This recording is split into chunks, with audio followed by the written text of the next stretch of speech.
البدع والأهواء، أهل البدع العقائدية وأهل البدع السياسية. أنا أقول بيننا وبينكم السلف، بيننا وبينكم الكتب، كان فيقول البدع بيننا وبينكم. بسم الله الرحمن الرحيم. الحمد لله حمدا كثيرا طيبا مباركا فيه كما يحب ربنا ويرضاه. أشهد أن لا إله إلا الله وحده لا شريك له، وأشهد أن محمدا عبده ورسوله صلى الله عليه وعلى آله وأصحابه ومن تبعهم بإحسان إلى يوم الدين. أما بعد،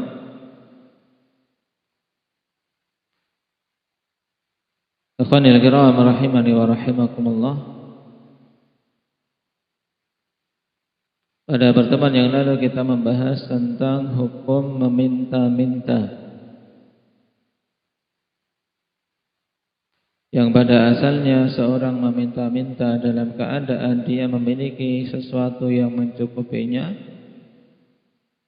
Hukumnya apa ini Talhah? Haram.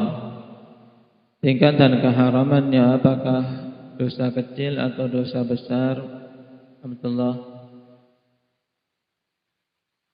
masuk dalam kategori dosa besar, karena datang ancaman secara khusus, dan ancaman yang keras, bukan ancaman ringan. Di antara ancamannya apa? Indah ya Rifki.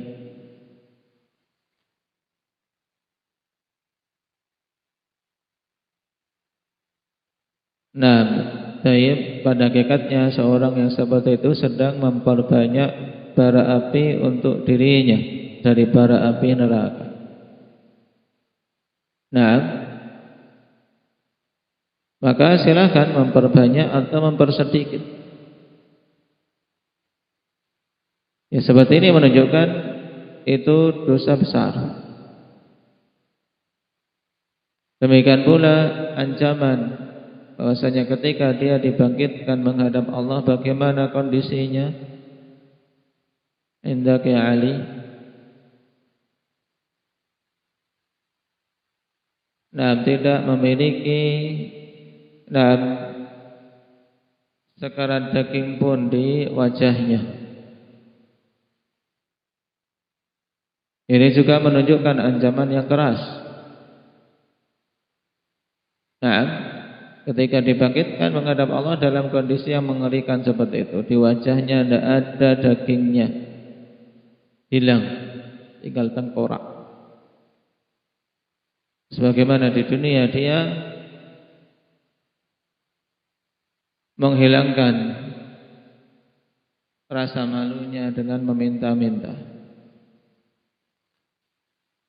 di akhirat dibangkitkan dengan dihilangkannya wajah. Nasallallahu al-afiyata wassalam. Enggak ada daging di wajahnya. Kemudian kriteria memiliki sesuatu yang mencukupi dalam hadis, man sa'ala wa indahu ma yughni fa inna ma yastaghfiru min jamri jahannam. Siapa saja minta-minta dalam keadaan di sisinya ada sesuatu yang mencukupinya, maka hakikatnya dia sedang memperbanyak untuk dirinya sendiri bara api neraka jahannam. Kriteria dia memiliki sesuatu yang mencukupi apa? Hudzaifah. Nah, ma yughaddihi au yu'ashi. Dia memiliki sesuatu yang bisa dimakan. Untuk makan ghadanya, ghada itu makan apa? Indak Imam, makan siang. Au yu'ashi, asya makan apa Ahmad? Makan malam. Baik, punya untuk makan siang dan makan malamnya. Itu Nah, sekedar memiliki itu diharamkan untuk meminta-minta kepada manusia. Baik. Dan telah kita bahas juga akhwan, kondisi meminta-minta yang diperbolehkan dan yang makruh, kemudian yang sunnah dan yang sifatnya wajib.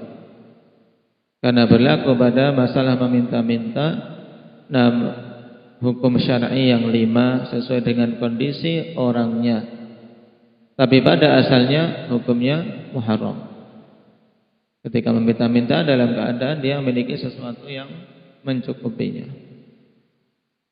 Baik. Adapun permintaan yang wajib ketika kondisi darurat, ketika dia tidak meminta maka tertimpa kematian. Nah, maka wajib saat itu untuk meminta, untuk bisa menyelamatkan dirinya dari kebinasaan. Baik. Kemudian Imam As-Sa'di rahimahullahu ta'ala menutup pembahasan pada kitab zakat dengan hadis di mana Rasulullah sallallahu alaihi wasallam mengatakan kepada Umar bin Khattab radhiyallahu anhu, wa qala li Umar radhiyallahu anhu, ma ja'aka min hadzal mali wa anta ghairu musyrifin wala sa'ilin fakhudhu wa ma la fala tutbi'hu nafsak. Hadis ini ya kawan dikeluarkan oleh Imam Bukhari dan Muslim. Rasulullah sallallahu alaihi wasallam mengatakan kepada Umar, di mana sebelumnya kawan Rasulullah memberi kepada Umar sesuatu, tapi Umar kemudian menolaknya. Nah, ya Rasulullah, itiman huwa afqara minni, berikan kepada orang yang lebih fakir dariku atau lebih butuh dariku. Demikian seterusnya. Nah, sebagai bentuk penjagaan iffah, maka kemudian Nabi sallallahu alaihi wasallam bimbingkan dengan bimbingan ini, ma ja'aka min hadzal mal, apa saja yang datang kepadamu berupa harta, wa anta ghairu musyrifin wala sa'il, dalam keadaan engkau ghairu musyrif. Nah,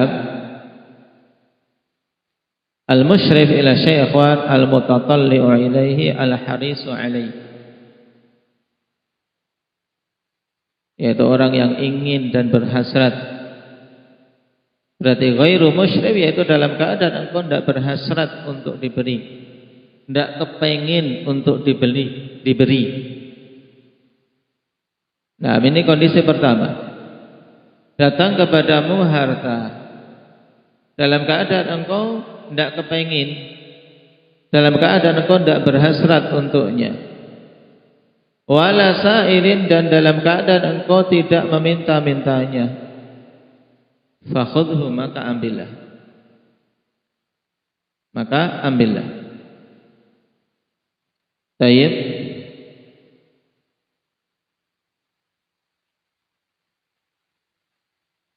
Di sini Nabi sallallahu alaihi wasallam membimbingkan kepada Umar untuk mengambil apa yang diberikan kepada beliau selama beliau keadaannya sebagaimana disebutkan di sini, yaitu tidak berhasrat untuk diberi. Yang kedua, tidak meminta-minta. Maka ambil. Wa ma la fala tutbi'hu nafsak. Adapun jika tidak, yaitu maksudnya jika tidak dipenuhi syarat ini, maka jangan engkau gantungkan dirimu kepadanya, yaitu kepada pemberian manusia.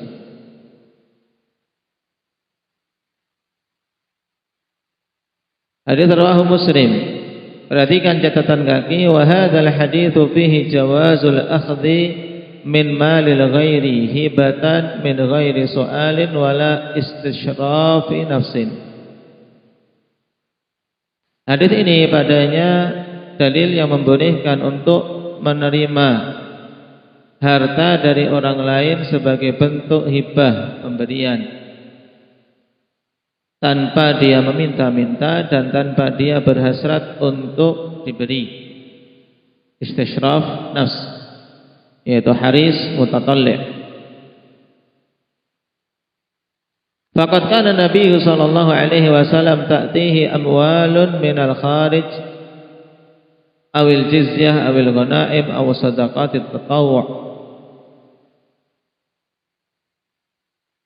Tayyib, minal kharaj afwan. Sebab sungguh dulu Nabi sallallahu alaihi wasallam dulu datang kepada beliau amwal, harta-harta, minal kharaj awil jizyah, dari kharaj atau jizyah atau ghanimah atau sedekah-sedekah tatawwu'. Naam. Fayu'ti ba'da ashabihi khususan al-fuqara. Kemudian Nabi sallallahu alaihi wasallam memberikan kepada sebagian para sahabat-sahabat beliau terkhusus orang-orang fakirnya. Fa'ata Umar Ibn al-Khattab radhiyallahu anhu faqala lahu Umar law a'taitahu afqara minni. Maka Nabi pun memberikan kepada Umar, kemudian Umar menjawab, ya Rasulullah, seandainya engkau berikan kepada orang yang lebih fakir dariku. Ini perkataan Umar yang menunjukkan iffah beliau dan juga sayangnya beliau kepada orang yang kondisinya masih lebih fakir darinya. Dia sebenarnya fakir, tapi di sana ada yang lebih fakir dan beliau menginginkan agar harta itu diarahkan kepadanya. Inilah itsar. Itsar yaitu berupaya untuk mengedepankan orang lain yang lebih butuh dari dirinya sendiri. Dan ini termasuk di antara akhlak yang utama di dalam Islam yang dicontohkan oleh para sahabat radhiyallahu alaihim dulu. Wa yu'thiruna ala anfusihim walau kana bihim khasasah. Sampai Allah Subhanahu wa taala puji di dalam Al-Qur'an. Mereka ini orang-orang yang apa? Yang mengedepankan orang lain atas diri mereka sendiri terkait hal-hal duniawi. Walaupun sebenarnya mereka butuh. Sebenarnya mereka butuh. Dan ini sangat jauh perbedaannya dengan manusia di zaman sekarang. Yang mereka kalau perkara dunia rebutan. Perkara dunia tidak ada yang mau mengalah. Perkara dunia semuanya ingin mendapatkan bagian yang terbanyak walaupun harus mendolimi saudaranya, walaupun harus mengambil hak saudaranya. Tapi gantian pada perkara akhirat, dia kedepankan orang lain. Sudah, silahkan kamu, silahkan saja kamu. Saf awal silahkan saja. Padahal saf awal harusnya kita tidak kedepankan orang. Kalau kita mampu maju. Padahal hal utama terkait perkara akhirat untuk kita berebut, berlomba. Tapi untuk perkara dunia inilah baru diberlakukan itsar. Kita harus mendidik diri kita terkait hal ini, akhwat. Dalam makanan, dalam pembagian harta dan seterusnya. Wa hadza dalilun ala anna Umar kana faqiran wa annahu yujadu man huwa afqaru minhu. Maka hadis ini dalil bahwasanya Umar saat itu adalah seorang yang fakir dan didapati orang yang lebih fakir dari beliau. Makanya Umar mengarahkan berikan saja kepada yang berada di bawah. Ini menunjukkan qanaah dan kesyukuran atas apa yang Allah Subhanahu wa taala berikan. Wa Umar radhiyallahu anhu kana zahidan wa kana aidan muktasiba. Dan Umar radhiyallahu anhu dulu adalah seorang yang zuhud. Apa definisi zuhud? Indak ya Ismail. Apa itu zuhud?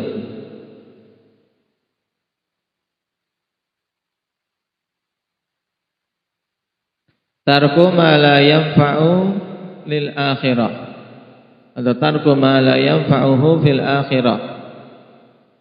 Kalau wara' tarku ma yukhafu dararuhu fil akhirah. Nah, ini zuhud dan wara' pengertiannya diingat-ingat. Nah, jadi zuhud adalah tarku ma la yanfa'uhu fil akhirah, meninggalkan sesuatu yang tidak bermanfaat baginya di akhirat. Hal-hal yang tidak bermanfaat bagi seseorang di akhiratnya tinggalkan. Kenapa? Karena yang menjadi tujuan manusia yang harus dipersiapkan adalah hal-hal yang bermanfaat untuk akhiratnya. Sesuatu yang tidak bermanfaat untuk akhiratnya dia tinggalkan. Sedangkan wara' adalah meninggalkan perkara yang dikhawatirkan bermadarat untuk akhiratnya. Tarku ma yukhafu dararuhu fil akhir. Ini wara'. Menunjukkan bahwasanya wara' merupakan ambang untuk bisa masuk pada tingkatan zuhud. Berarti mana yang lebih utama antara seorang yang wara' dan seorang yang zuhud? Indah ya Akmal. Yang zuhud lebih utama. Kenapa? Karena tidak mungkin masuk sampai pada kriteria zuhud kecuali harus melalui apa? Melalui tahapan wara' terlebih dahulu. Wara' awal dari kezuhudan. Dan Umar juga seorang yang muktasib, seorang yang bekerja berusaha untuk mencukupi kebutuhannya. Faqad akhraj al-Bukhari wa Muslim anhu annahu qala alhani as-safqu bil aswaq, yani al-khuruj ila tijarah. Nah, sebagaimana dikeluarkan oleh Imam Bukhari dan Muslim dari Umar, beliau mengkhabarkan tentang bagaimana keadaan beliau. Nah, alhani safqu bil aswaq, telah melalaikanku jual beli di pasar-pasar, sehingga ada yang terluput dari beliau hadis Nabi sallallahu alaihi wasallam. Maksudnya apa? Tidak setiap hari beliau bisa duduk di samping Nabi mengambil ilmu. Berbeda dengan Abu Hurairah yang beliau betul-betul konsentrasi belajar, tidak peduli ada makanan atau tidak, yang penting bisa mendapatkan ilmu dari Nabi sallallahu alaihi wasallam. Sampai-sampai terkadang beliau pingsan karena kelaparan. Sedangkan Umar ya telah berkeluarga, ada tanggungan, sehingga beliau butuh mencari ma'isyah. Makanya terkadang hadir di majelis Nabi dan terkadang beliau harus melakukan jual beli di pasar. Baik, ini kondisi Umar radhiyallahu anhu, manusia pada urutan kedua yang paling utama dari kalangan umat ini. Fabayyana lahu Rasulullah sallallahu alaihi wasallam hukma ma ya'til insanu minal mali atiyatan min ghairi an ya'khudhahu min ghairihi annahu ya'khudhuh. Maka Nabi sallallahu alaihi wasallam menerangkan hukum tentang harta yang datang kepada seseorang berupa pemberian dari orang lain. Atiyah min ghairi. Hukumnya apa? Annahu ya'khudhuhu, bahwasanya dia seyogianya mengambilnya. Diambil saja, diterima.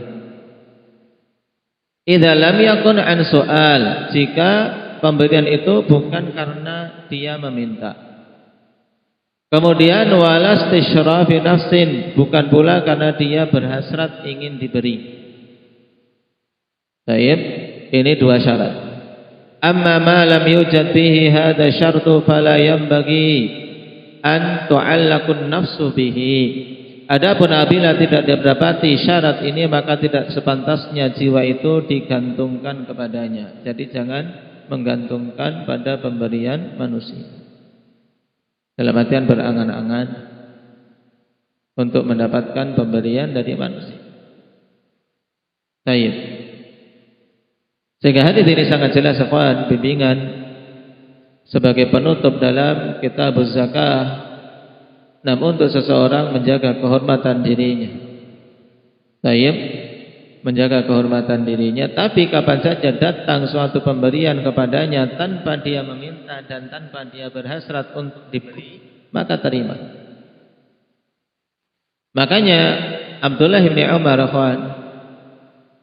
ketika mendapatkan hadis ini dikatakan oleh Salim, "Famin ajli dzalika kana Ibnu Umar la yas'alu ahadan syai'a wa la yaruddu syai'an u'tiya." Dikarenakan inilah dulu Ibnu Umar tidak pernah meminta kepada seorang pun sesuatu, tapi juga beliau tidak pernah menolak sesuatu yang diberikan kepadanya. Karena kedua-duanya sunnah. Tidak meminta-minta adalah sunnah. Yang kedua, ketika ada yang memberi dalam keadaan kita tidak minta dan kita tidak ingin, nah kemudian ada pemberian datang, maka terima. Ini juga sunnah. Kemudian kalau kita sendiri tidak butuh, bagaimana? Nah, atau kita melihat di sana ada orang yang lebih berhak, maka setelah hal itu kita terima, tinggal kita sedekahkan kepadanya, sehingga orang yang memberi mendapatkan pahala, kita pun mendapatkan pahala. Nah, jadi ketika menerima pemberian kan tidak mesti kita harus pakai untuk kita terima. Setelah kita terima, kemudian kita ingin mensedekahkan hal tersebut pada orang lain, maka itu khair. Karena melihat ada yang lebih berhak. Misalnya, Tayyib, sebagaimana dalam sebagian riwayat akhwan Nabi sallallahu alaihi wasallam mengatakan, "Khudhu fatamawwalhu bih." Ambil, kemudian jadikan itu hartamu, au tasaddaq bih, atau engkau bersedekah dengannya. Sehingga terbuka pintu baginya untuk bersedekah karena punya sesuatu untuk disedekahkan dari pemberian orang. Tidak masalah. Nah, jadi ini bimbingan dalam sunnah terkait sesuatu yang datang kepada seseorang dalam keadaan dia tidak meminta-minta.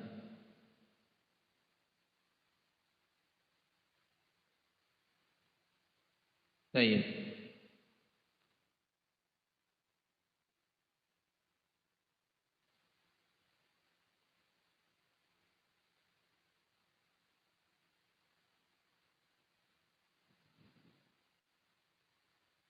Dan jumhurul ulama rahimahumullah taala telah berpendapat tentang istihbab qabulil atiyah min ghairi sultan.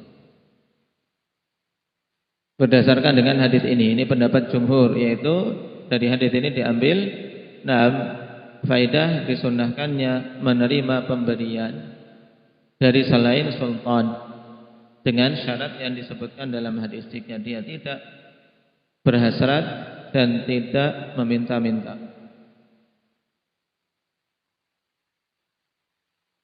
Baik. Dan itu yang dirasikan oleh Imam Nawawi rahimahullah.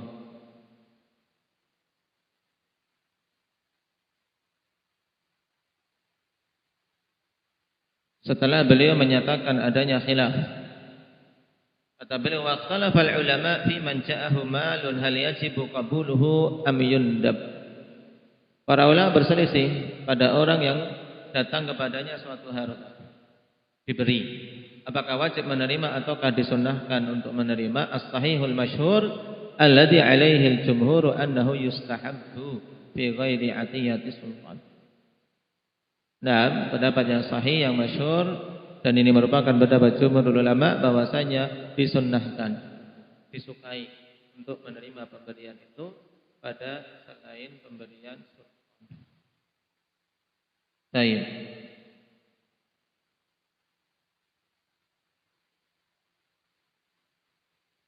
Kemudian ada dhabit yang sangat bagus sebagai kriteria kita menerima atau menolak pemberian. Maka jadikan dhabit ini sebagai prinsip kita. Ketika ada orang yang memberi kita, apakah menerima atau menolak. Pada asalnya tadi. Nah, pada asalnya apa? Pada asalnya disunahkan untuk menerima. Tapi ketika di sana ada embel-embel terkait dengan agama kita, di mana pemberian itu digunakan untuk membeli agama kita, maka ini tidak boleh untuk diterima. Ada kalimat yang sangat bagus dari Abu Dzar radhiyallahu anhu sebagai dhabit dalam masalah ini yang hendaknya kita pegang. Dikeluarkan oleh Imam Muslim rahimahullahu taala. Qala al-Ahnaf ibn Qais li Abi Dzar radhiyallahu anhu, "Ma taqulu fi hadzal 'ata?" Ahnaf ibn Qais rahimahullahu taala mengatakan kepada Abu Dzar, "Apa pendapatmu tentang pemberian-pemberian ini?" Qala Abu Dzar radhiyallahu anhu, maka Abu Dzar kemudian mengatakan, ini diingat, "Khudhu fa inna fihi al-yawma ma'unah. Fa idza kana thamanan lidinika fad'hu." Kalimat singkat tapi sangat jelas. Beliau bimbingkan khudhu, karena itu yang dibimbingkan oleh Nabi sallallahu alaihi wasallam selama kita tidak minta dan tidak berhasrat. Ambillah. Karena sungguhnya pada harta yang diberikan itu pada hari ini di dunia sebagai ma'unah, sebagai suatu bantuan untuk kita bisa terpenuhi kebutuhannya dan tidak perlu susah-susah. Na'am, fa inna fihi al-yawma ma'unah. Tapi fa idza kana thamanan lidinika fad'hu, apabila pemberian itu sebagai harga untuk membeli agamamu, maka tinggalkan, jangan kamu terima. Misalnya akhwan diberi pemberian untuk diam dari mengatakan kebenaran, ini enggak boleh diterima. Diberi pemberian untuk engkau ikut mengkampanyekan misalnya, karena engkau seorang tokoh, seorang dai, kalau sudah berbicara kampanye atau menyeru sesuatu akan banyak pengikutnya, maka kemudian engkau diberi banyak harta. Tidak minta, awalnya tidak minta, tidak ingin, tapi kemudian diberi pemberian dengan embel-embel ini. Ini masuk dengan dalam apa? Dalam perkataan fa idza kana thamanan lidinik fad'hu, maka tinggalkan, jangan diterima. Kenapa? Karena dengan menerima pemberian itu berarti engkau telah menjual agamamu.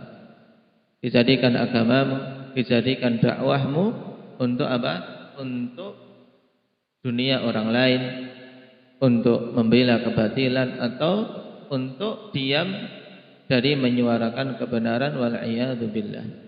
Jadi ini dhabit yang sangat penting terkait masalah menerima atau menolak suatu pemberian. Baik.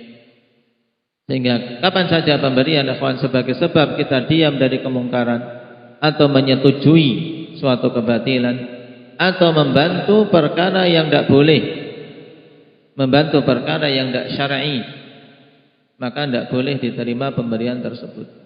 Baik itu pemberian dari penguasa ataupun pemberian dari rakyat biasa. Naam. Baik, barakallahu fikum. Berarti dengan ini kita selesai dari pembahasan kitab zakah. Naam, yang ditutup dengan apa? Bimbingan dari Imam As-Sa'di rahimahullahu taala untuk seorang menjaga iffah. Menjaga iffah, tapi bukan berarti seorang menjaga iffah kemudian apa? Menolak semua pemberian yang diarahkan kepadanya. Karena merupakan sunnah untuk menerima pemberian selama pemberian itu tidak kita minta, tidak kita berhasrat untuk mendapatkannya, dan bukan sebagai apa? Sebagai harga untuk membeli agama kita. Nasallallahu azza wa jalla at-taufiq lima yuhibbu wa yardah, walhamdulillahi rabbil alamin.